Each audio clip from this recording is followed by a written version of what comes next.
His name is Joivan Alexander. He's amassed 11,500 followers on Instagram and more than 12,000 on TikTok. I trust my son. Yeah, I met Joivan 4 years ago at one of my B2 advanced quarterback camps. I actually had one of his previous trainers, Rob Delfino, work my camp, and so he had brought some Ocala kids, introduced them to me before my camp, and we had already talked on social media and stuff. And once he brought Joivan out, you know, obviously at 6 years old, he stood out at his age group, and ever since then, man, we just built that relationship. But it definitely was at my advanced quarterback camp about 4 years ago. Rob Delfino was his first QB coach. He passed away a couple of years ago. And Alexander, he took it really hard. I remember one day I found him in his bedroom. His door was locked, and when I opened the door, he was there crying. And I knew that Rob had made a huge impact in his life, being his first QB coach. And that's when Coach Balin came into the picture and brought Alexander under his wings.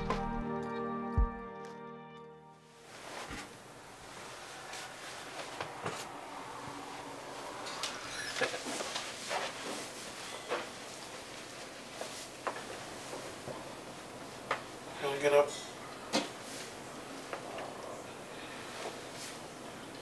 Come on. Brush your teeth, wash your face, and have breakfast. Come on.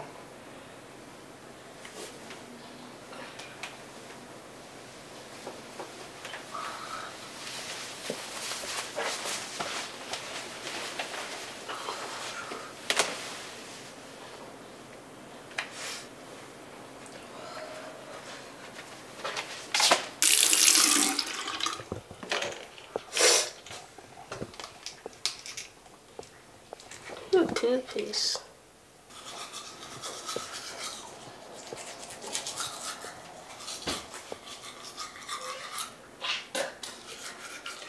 Okay, but for this week, Well, tonight he has his training. yes, 9. He's got his class. Okay. Keep BYQ at 9. And then tomorrow I will take him to practice. He has practice, what, Monday, Tuesday, Thursday this week? Yeah, but we don't have to go on Tuesday anymore because Tuesday's defense. Okay. So Monday we will leave here after school 3:45 to Orlando. So you're picking him up from school on Tuesday? I mean, on Monday? Yep. Okay. Tuesday, no football practice. So Tuesday he gets a day off. Mm-hmm. Okay. I believe Wednesday he gets a day off too. Well, unless he does the one-on-ones. Yep. With the private trainer. Yep. I'm gonna try to do either Balin on Tuesday or Balin on Wednesday. Okay, so I'm just gonna put it here for now for Tuesday with a question mark. But are we gonna do both that Balin and the private trainer, or No, one or the other? just one. One or the other. So I'm just gonna put private session or Balin. And I put them both for Tuesday. That way, if I need to move it to Wednesday, I can. Okay. Hello, my name is Jimenez and I am Joivan's mom. Joivan came into this world flying at an 18 minutes flat, shocked me and everybody, and he has hit the ground running ever since. He was born with a natural love of football, which just birthed from him. We may have persuaded him a little bit. I stamped him a Gator fan at birth, go Gators. Made sure he had nothing but Gator stuff touching him, from the onesie to the hat to the pacifier, blanket, everything. But we were very blessed that the love for the game just came naturally from him. Did you sleep good last night? Yeah. I hope you went to bed early like I told you. Not so early. We're like 30 minutes late. Anyways, I just hope you're rested so that you're not tired when we get out there on the field today. No, I'm not energized. Alright. And you've been drinking enough water? Yes. It's going to be really hot. Okay. Are you ready? Yes. Good. What is your goal for today? 2 passing touchdowns and over 100 passing yards. Okay. Do you plan on running the ball today? Yes. I want 30 yards. Oh, wow, that's a good goal. Remember what I told you about when you decide to run the ball? What? Tuck it and go down. That's right, tuck it, commit. If you're gonna run, you run. If you feel like you can throw it after you ran a few yards, fine, but don't forget to tuck it and run like you mean it. Knock people over, okay?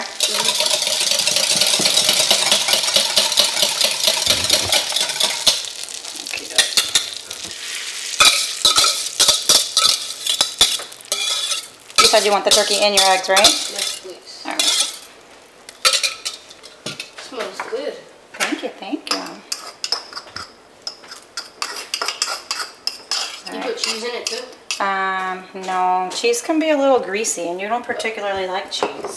No, not really. I know you don't. Not specific types of cheese.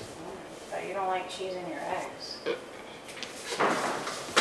Make sure you give everybody the pep talk at the beginning, okay? They feed their energy off of you. You're the leader, okay? So you gotta make sure you go in there pumped and ready to go. Okay, they see you all mopey, it's gonna rub off on them, okay? All right.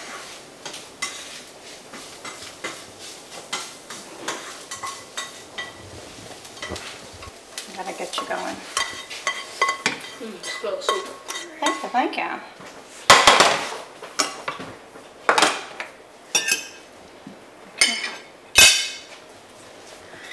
Thank you. Don't forget to pray. Let's pray.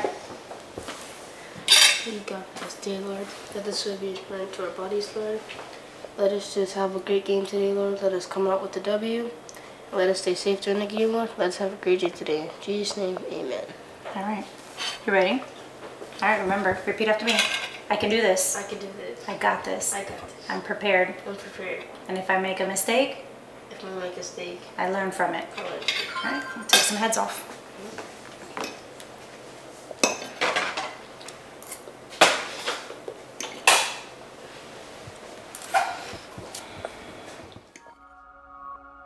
He recently recreated a video from Tom Brady posted on social media, and it's gone viral. An NFL coach, Brad Johnson, he messaged him on TikTok, and I was like, wait a minute, this guy's a Super Bowl quarterback.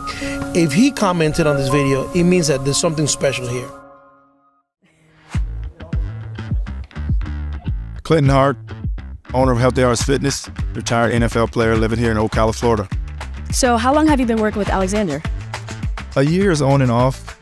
He's had some great mentors and great coaches all around. This kid is an amazing kid. I've been able and blessed enough to have him in my presence and throw with him, catch with him, and see some things, because I was a quarterback in high school too. So, and I've seen some things right away with him that, just stand out. He's bar none the best young, probably better than, throw the ball better than a lot of high school guys right now. But he just has something about the way that he spins the ball and he does things, his technique. He's very fundamentally sound. Initially, what would you say is the first thing that impressed you about him? His humbleness. He's very quiet. He don't say much. I like that in an athlete. Don't do a whole bunch of talking. Show me what you can do.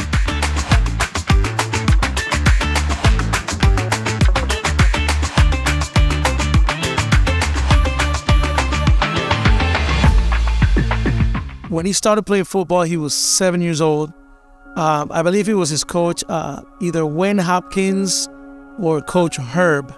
They can fight about it, but they couldn't say Joivan, so the easiest thing was to call him Tua. I guess they said he looked like Tua, so everybody started calling him Tua. And then when he got on ESPN, I think Tua just stuck, and everybody calls him Little Tua now, and it's just been hard to stop. We might change that really, really soon so they can really get to know him. But Tua, that name just went viral.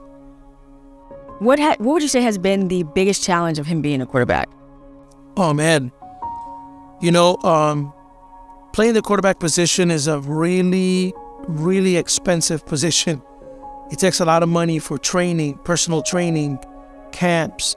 It's a lot of money. We're from Panama. We're not rich.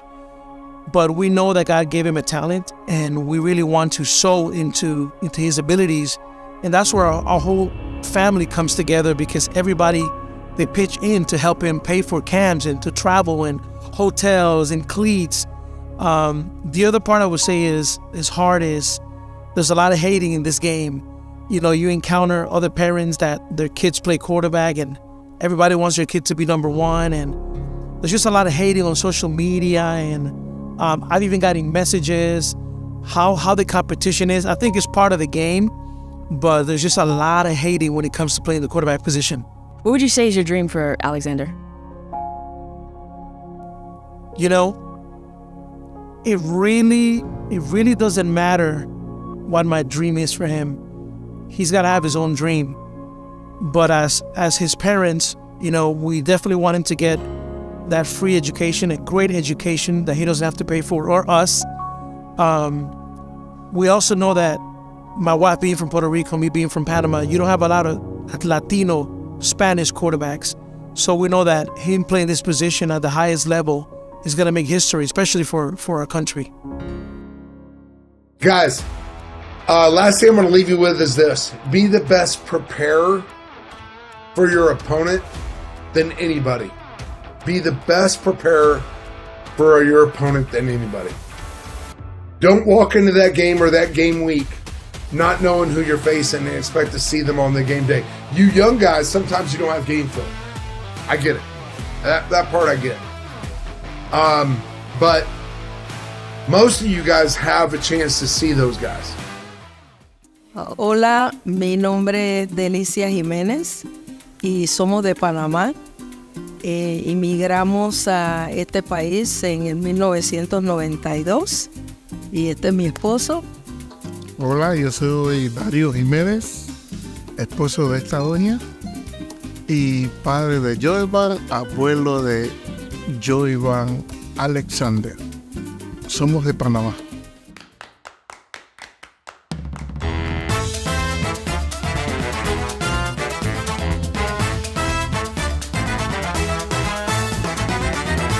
El gordito, como dijo su coach, él es muy quieto, él es calladito, él no habla mucho. Lo que tiene que decir, él lo dice. Es muy amoroso y le gustan mucho los Skittles y los Starbursts. Él le gustan todas esas cosas. Así que cuando él y yo tenemos un lugar en la recámara mía donde él sabe dónde yo le guardo esos Skittles, esos Starbursts o cualquiera de sus cositas, y la mamá y el papá no pueden saber que eso está allí. So, cuando él llega, él me mira y yo le hago así y él sabe que puede ir a buscarlo sin que la mamá y el papá lo sepan. Lucienne, what is your role as a football mom? My role as a football mom, my priorities are his health, to make sure he's eating right, especially on the days prior to a game. Even before practice, making sure he gets a well-balanced meal, that he's not eating too much junk food that then he will later hurl onto the field. Obviously, before all that, as a family, our number one priority is always making sure we keep God in the middle of everything. God is first. He's the one that provides him with the talents and the abilities to perform in and off the field. As a mom, I am responsible for making sure academics don't fall by the wayside. And education is top priority because, yes, football will open doors for him for his future, but you always have to have balanced education as well. We don't want him to just be smart on the field. He's got to be smart in life as well, so that he has a secured future for himself outside of football. And then also, I create the balance of keeping it fun. It can't all be football. We have to make sure there's a balance, make sure he has time for his friends, make sure he has an escape and some downtime where he just gets to be a kid. It can't always be football because, you know, we don't ever want him to get to where he resents it as like it takes up his whole life, never gets to see his friends. So I create the fun factor and making sure he has time not only for his friends, but to have fun with me as well. This morning we're going to learn a new Bible verse that you're going to have to memorize. Is Psalms 138 verse 8. This one, read it out loud and then we're going to talk about it.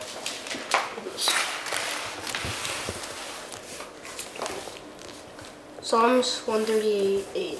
The Lord will fulfill his purpose for me. Your love, O Lord, endures forever. Do not abandon the works of your hands. Good. Okay, so let's write it down first so we can memorize it. What is it again? The Lord will fulfill the purpose in me. His purpose. His purpose for me. Your love, O Lord, endures forever. Just finishing his purpose for me.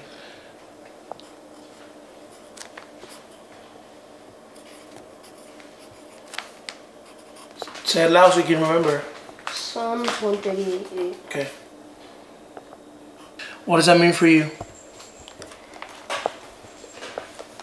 That he will take my talents to the next level to help anybody in need.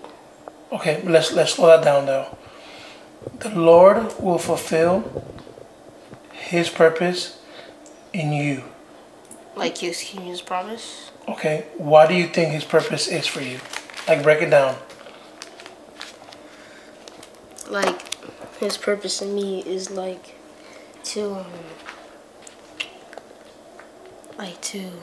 make sure I can help people in any way that I can. Good.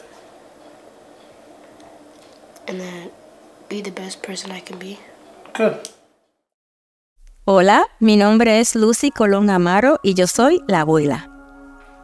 My desire is that he follows on his dad's footsteps. Not to minimize his mom, but because of the nature of his passion for football, along with his dad's passion for football, well, they're always together. And if you follow their Facebook page and any other application out there, I love that relationship they have. The time that they pass in the car and what he posts, what they talk about, and then what the expectancy of dad is about him. Says, no football, we need to memorize this Bible verse. So I love that. And I pray that Alexander continues one day, because dad's not going to be around forever. He's going to go to college one day and dad's not going to be there. That all that's been imparted to him by dad in those road trips and those nights at hotels may stay with him, through all his life. And then that it can be a life application in football, in college, marriage, and on and on. That's my goal, because everything will just be extra if God is first. I train a lot of kids. I mean, I train just alone in Central Florida over 250 quarterbacks, and from all ages and spectrums, from talent to people who's already been polished that I'm just cleaning up, or college guys, pro guys, young guys. But training Joivan has been such a beautiful joy in the fact that I get to see the process between when he was 6, when I first saw him, to now that he's 10. And to be honest with you, there's not many 10-year-olds at his age, one with his size, but two with his arm talent, his mechanics, and just the way he carries himself. I think that's what separates him from a lot of the guys in his age group. Is not only does he do things off the field right, but obviously the things that he does on the field, that's just special. But just overall, when you balance both and you're able to figure out how to formulate yourself as a quarterback, both on and off the field, I think that's what really separates Joivan. So it's been a real joy training him and polishing him up. Just again, the last 4 years, seeing him consistently working. Now he just looks like the product of somebody that just coming out of like a pro workout or going for a college pro day or whatever that case may be. It's just fun to see that at 10 years old. I mean, again, a lot of kids that I see, they start at 12. He's already got 4 years advanced before those 12-year-olds that I see normally that come out and start football, because parents think that's like the age where they should start when they're way behind. But he's already got that since he was 6. So now that he's 10, he's competing with these high school and college kids out here when I train them. And I mean, he's just fitting in right with them. And I think that's also what's helped him, spring his development, because he is competing with the older guys. And I'm not babying him. I'm not treating him like he's a 10-year-old. He's treated just like he's a college kid or a pro kid, and he's training with those guys, getting the same amount of reps and doing the same exact drills, getting the same terminology. I'm not dumbing it down for him at all. So I think at 10 years old, that's why you see him more advanced than a lot of kids his age.